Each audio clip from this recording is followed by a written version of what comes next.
Margaret Cairns. First of all, I just want to thank Solidarity People Before Profit for putting forward this motion today. And I'd like to start by welcoming the decision by Government to scrap their Green Paper on disability reform.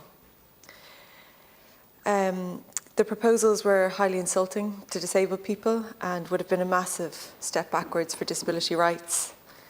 It shouldn't have come as a surprise to Government that there was such a strong backlash by disabled people, DPOs and the general public to this deeply offensive plan. The proposal was to replace the disability allowance, invalidity pension and blind pension with a so-called personal support payment. This would have been divided into 3 tiers of payments depending on an individual's ability to work.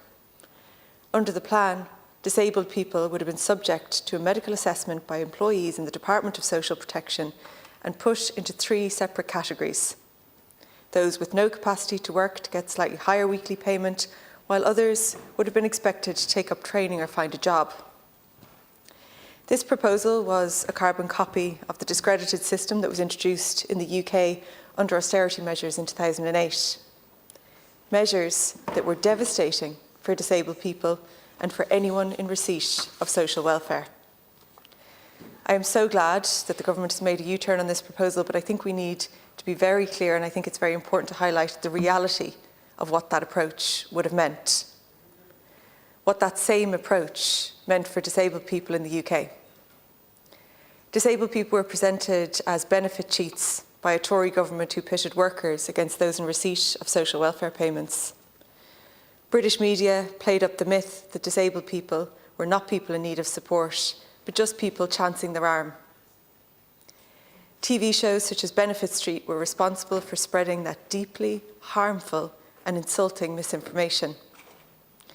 A show I have to mention which was name-checked by Leo Varadkar when the Green Paper was published, as if it was some sort of a legitimate study. What that attitude resulted in was cut after cut to Britain's social welfare system, leaving those with severe disabilities and serious illness with the threat of their essential benefits being cut if they didn't comply with work-related commitments. The vast majority of those who had their benefits cut won on an appeal to restore them, but so many didn't have the resources or the information or the energy to fight the state on that appeal. Poverty levels skyrocketed and people died. We should never have gotten to a point where a proposal replicating that human rights disaster of a system even got to the Minister's desk, let alone got sign-off and approval for publication. It's incredibly worrying that no one in the chain of decision-making in the Department of Social Protection called a stop before now. What on earth is going on in that department? I'm glad that this position has been reversed, but there needs to be serious changes made in social protection's approach to disability reform. Nothing should be done in relation to disability reform without the involvement of disabled people and, crucially, of disabled people's organisations.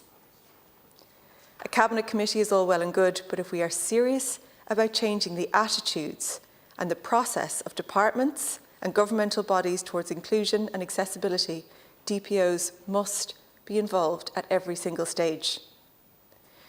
The UN Convention on the Rights of People with Disabilities is clear on the need for involvement of DPOs in enacting the Convention. I hope that this experience has impressed upon the Government the need and the value of ensuring that this involvement takes place in future reforms. The new Taoiseach has spoken about breaking down silos across government and making changes happen more quickly. I welcome this new focus and the decision to set up a Cabinet Subcommittee on Disability.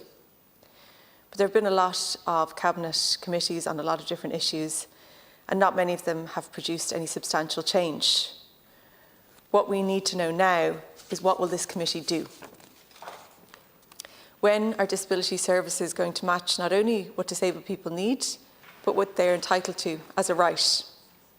Because people have been listening to the same promises from different Fine Gael, Fianna Fáil and Green Party ministers for years now. In Fine Gael's case, though, those promises have been made for the past 13 years. One particularly cruel example, Cairns, of these broken promises was the decision of the Fine Gael-Labour government to abolish personal transport supports for disabled people in 2013. At the time, ministers said that abolishing these supports was just a temporary measure, that they would be replaced quickly.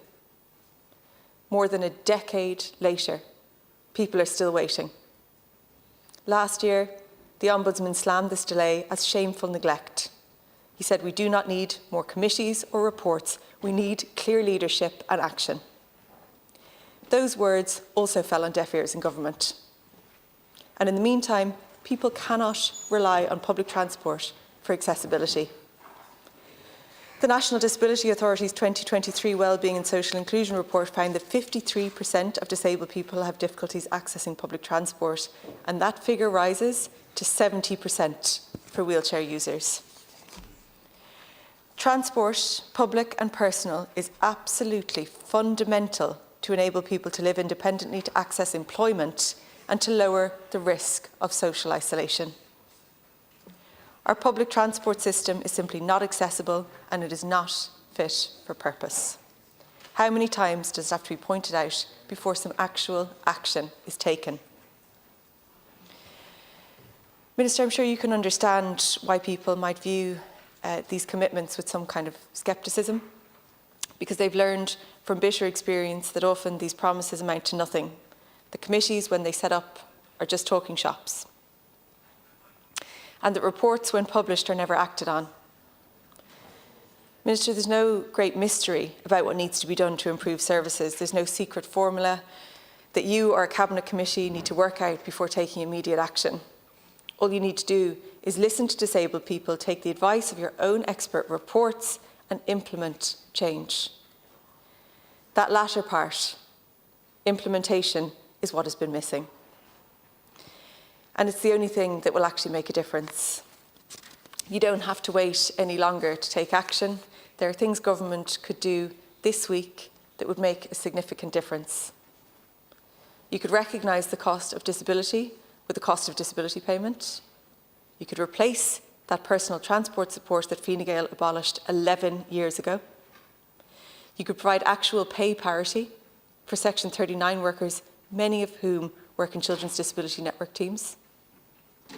And you could ratify the optional protocol of the UN Convention on the Rights of People with Disabilities.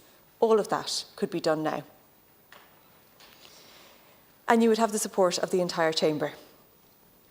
Disabled people, children with additional needs and their families have waited long enough for change. There have been enough broken promises, enough committees, enough reports. Minister, when will this government move on from just describing problems to doing something about them? What actual action will we see? Thank you, Deputy.